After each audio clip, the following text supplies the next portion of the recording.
4 juin 2024, Sergio Pérez et Red Bull annoncent le renouvellement de leur partenariat jusqu'à la fin 2026 et donnent l'occasion au pilote mexicain d'avoir un peu l'esprit tranquille pour se concentrer sur son job, piloter au mieux une Formule 1 en championnat du monde. Sauf que la suite de la saison, vous la connaissez, Pérez enchaîne contre-performance après contre-performance, se fait sortir en Q1 plusieurs fois, casse des voitures, est poussif pour rentrer dans les points quand son coéquipier arrive à gagner et même à limiter la casse avec une voiture qui, on peut le dire, souffre de problèmes de développement. Un mois plus tard, Christian Horner admet publiquement que le Mexicain ne performe tout simplement pas assez. C'est une première depuis le début de leur collaboration en 2021. Alors, on commence à voir l'émergence de plein de rumeurs que, malgré son contrat, Pérez n'est absolument pas certain de conserver son baquet en 2025 et même en cette fin d'année 2024. Helmut Marko y est allé lui aussi de son petit commentaire pour dire que Pérez serait même remplacé à partir de Zandvoort. Bref, toute cette histoire commence à sentir mauvais. Une autre rumeur émerge alors à son tour, tellement l'histoire prend de l'ampleur.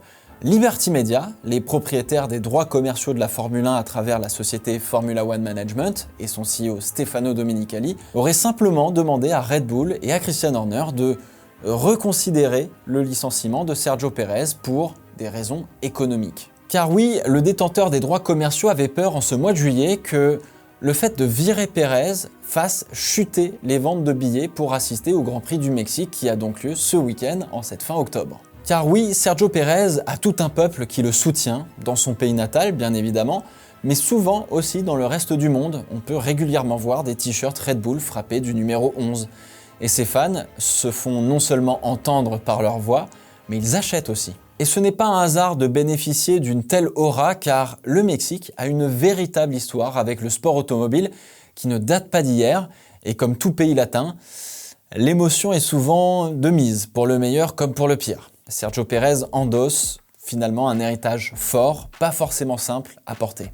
Ce week-end, le Mexique accueille son 10e Grand Prix de l'ère moderne de la Formule 1. Est-ce qu'on peut le placer en tant que référence ou même de Grand Prix essentiel au calendrier ? C'est bien plus complexe que ça n'y paraît et vous allez le voir, c'est aussi une histoire de famille.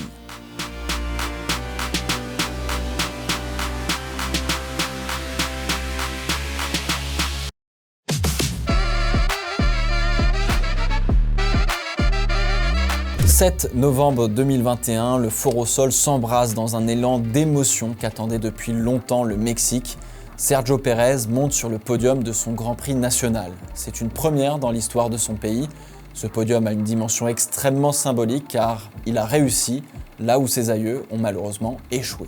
Et sur ce podium se tenait une personne particulière. C'est le représentant de cette famille qui a permis à Sergio Pérez d'avoir une carrière tout simplement. Carlos Slim, Domit, le fils du milliardaire, homme le plus riche du monde fut un temps, Carlos Slim et Lou. Car oui, Carlos Slim Senior, si on peut l'appeler comme ça, adore le sport automobile. Avec d'autres Mexicains fortunés, ils se sont fait une mission de sponsoriser des pilotes mexicains pour qu'ils arrivent un jour en Formule 1. Et dans l'histoire récente, on en a eu deux, Sergio Pérez et Esteban Gutiérrez, qui lui a fait un passage un peu plus discret. Ces généreux mécènes auraient même pu racheter d'ailleurs une écurie de Formule 1. On parlait de Honda fin 2008, oui, ou même de Sauber quand Pérez y était. Sans eux, il n'y aurait pas de pilotes mexicains en Formule 1, et on ne verrait peut-être pas autant de fans mexicains partout dans le monde, du moins, ils seraient probablement moins visibles, et c'est aussi en partie grâce à eux qu'on a un Grand Prix du Mexique. Car oui, le Mexique, c'est un pays latin avec beaucoup d'émotions, ça nous parle à nous par culture latine, entre guillemets, peut-être un peu plus qu'aux anglo-saxons ou aux germaniques par exemple, mais l'un des problèmes qu'on a, c'est qu'on s'emballe. On s'emballe beaucoup, et on adore ça. Et quand on voit le paddock de Mexico, qui ressemble plus à une enceinte générale digne des 24 heures du Mans plutôt qu'un habituel paddock cloisonné au milieu du désert bahreïnite, on peut légitimement se dire que oui, il se passe quelque chose. Même en Italie, les gens sont plus calmes entre guillemets. D'ailleurs, cette fougue s'est malheureusement transformée en violence dans les tribunes entre fans de Pérez et de Ferrari, car si vous vous souvenez bien, le pauvre Charles s'était retrouvé en sandwich Red Bull en arrivant au premier virage au départ du Grand Prix l'année dernière et avait tout simplement malencontreusement éjecté Sergio Pérez de la course. Le pilote monégasque s'était d'ailleurs fait huer par tout le stade à la fin de la course avant de monter sur le podium. Alors non, il ne faut pas faire de ce cas une généralité, mais la tendance ces dernières années, j'ai l'impression, et c'est dans tous les sports, c'est de voir de la violence dans les tribunes pour assister à un sport qui est censé nous rassembler malgré nos préférences. Les émotions, qu'elles soient bonnes comme mauvaises, débordent de plus en plus, alors qu'il nous serait très bénéfique d'apprendre à toutes les accepter et d'agir en conséquence en faisant preuve d'un minimum d'empathie. Quand vous gagnez, restez humble, quand vous perdez, restez beau joueur. Ça ne veut pas dire que vous n'avez pas le droit de vous sentir incroyablement bien en cas de victoire, ou au contraire de ne pas avoir le droit d'avoir un somme le plus grand du monde en cas de défaite. Ceci étant dit, ça se passe relativement bien quand même au Grand Prix du Mexique, et c'est aussi sur ma petite bucket list d'aller voir un Grand Prix là-bas un jour, tout comme j'adorerais aller aux États-Unis pour voir de la NASCAR, tout simplement.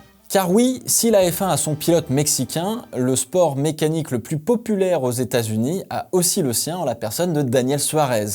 8 ans qu'il évolue dans la catégorie Rennes, seulement 2 victoires à son actif et 3 pole positions. Il a quand même gagné la Xfinity Series qui est la Formule 2 de la NASCAR si tu préfères. Même si Suarez a été éliminé de la course au titre pendant les playoffs de cette année, ça reste un bon pilote que les Mexicains peuvent supporter. Mais il y a un autre pilote mexicain qui pour le coup déplace vraiment les foules sur le sol états-unien, c'est Patricio O'Ward en IndyCar. Pat O'Ward, il a soulevé les tribunes à l'Indy 500 en prenant la tête de la course dans le dernier tour avant de se faire souffler la victoire par Joseph Newgarden. Et malheureusement pour l'Américain, la ferveur des spectateurs était bien moins importante quand il a franchi la ligne pour gagner. C'est fou qu'on entende plus des supporters mexicains que des supporters américains sur l'épreuve par excellence des États-Unis qui est l'Indy 500. C'est incroyable. Pat O'Ward, lorsqu'il est consultant pour la F1 TV, par exemple, au Mexique, c'est l'une des personnalités les plus reconnues et les plus demandées dans le paddock. C'est une véritable rockstar et il draine naturellement avec lui beaucoup de fans sur les courses d'IndyCar aux États-Unis. Si vous allez au Mexique, vous sentirez la ferveur des supporters de Pérez et de tout un peuple. Mais vous les entendrez beaucoup aussi aux États-Unis, que ce soit pour la Formule 1 ou pour l'IndyCar notamment. L'année dernière, à la présentation des pilotes à Las Vegas, celui qui avait eu le plus de bruit, c'était à mon grand étonnement plutôt Sergio Pérez et pas Lewis Hamilton comme ce à quoi je m'attendais, qui pourtant est très populaire là-bas aussi. Et quand vous drainez des fans à travers tout un pays ou même des continents, eh bien vous faites marcher l'économie locale, les hôtels, les restaurants, le merchandising, la billetterie, bref, un fan mexicain, ça dépense et ça a un vrai poids économique. Et je comprends tout à fait Liberty Media qui compte sur la présence de Pérez pour booster les ventes de son propre Grand Prix, notamment évidemment, mais il pèse aussi sur les Grands Prix sur le sol états-unien, Miami, Las Vegas, Austin. C'est un catalyseur qui est très intéressant, surtout qu'il a une bonne voiture et des chances de figurer sur un podium comme on l'a vu en 2021. Et donc toute cette ferveur mexicaine en fait une terre d'accueil parfaite pour des compétitions de sport auto, et cela s'est même développé ces dernières années. Le sport auto au Mexique, ça fonctionne très très très fort.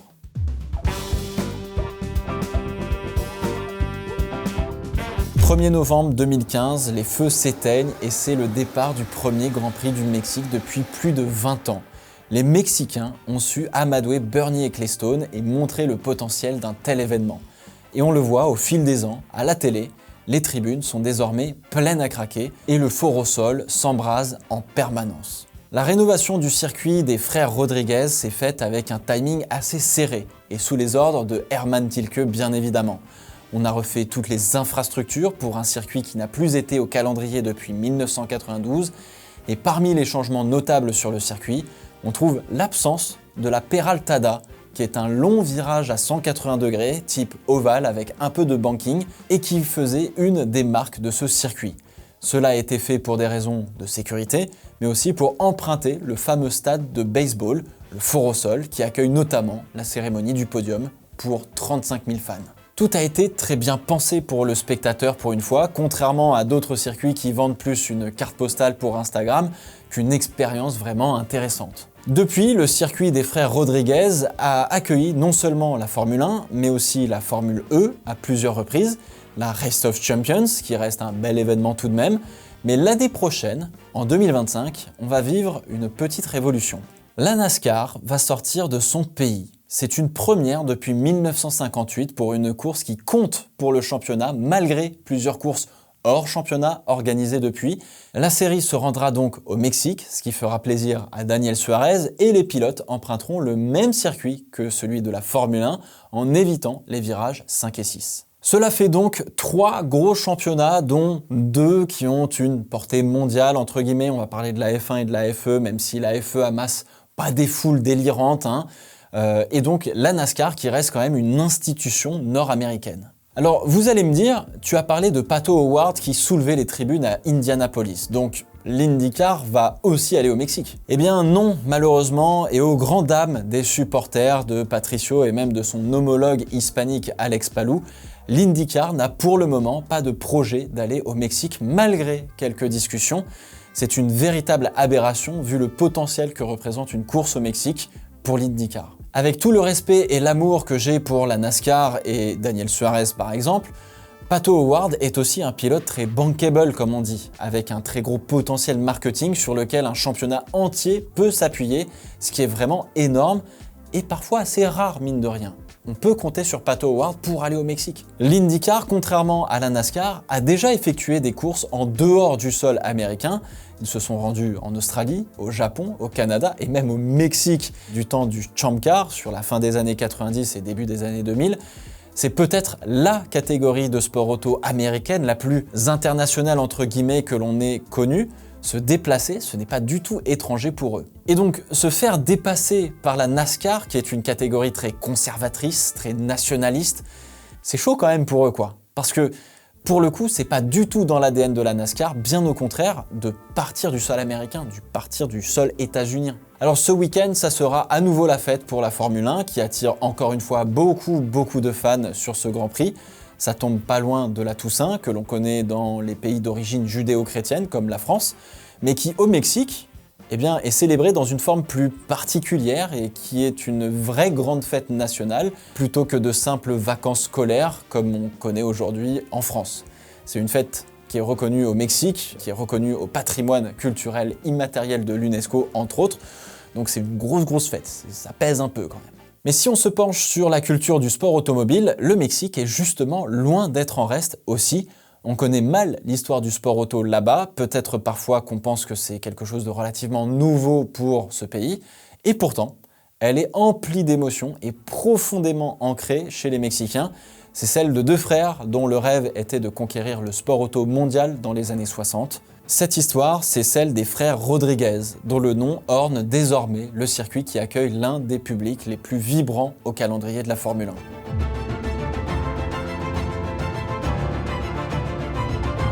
Pedro et Ricardo Rodriguez naissent au début des années 1940. Les 2 enfants plongent dans les sports mécaniques, d'abord en mécanicien. À l'époque, un bon pilote, ça connaît sa mécanique. Les 2 enfants, âgés de 13 et 11 ans, se retrouvent d'abord sur 2 roues et commencent à courir. Pedro va même gagner le titre national en 125 cm3 en 1952 et 1954. Et au début des années 40, naît un autre homme, Carlos Slim. Puis petit à petit, les 2 frères se retrouvent à rouler en sport automobile, un peu plus onéreux. Et à l'époque, ça choquait plus qu'aujourd'hui, mais Pedro et Ricardo, âgés de 17 et 15 ans, font déjà leurs débuts internationaux dans des épreuves de voitures de sport, ce que l'on appellerait aujourd'hui du GT. Les 2 y trouvent du succès et l'Europe, là où tout se passe dans le sport automobile, commence à leur tendre les bras. Pedro se retrouve à 18 ans au départ des 24 heures du Mans 1958 sur une Ferrari 500 Testarossa engagée par un importateur américain. Ricardo, lui, a dû attendre sur le bord de la piste car trop jeune pour disputer la course du Mans. Faut dire qu'à 16 ans et quelques, faut pas avoir peur. Pedro se fait remarquer non seulement par sa jeunesse, mais aussi par son coup de volant et parce qu'il est aussi le seul Mexicain de la grille.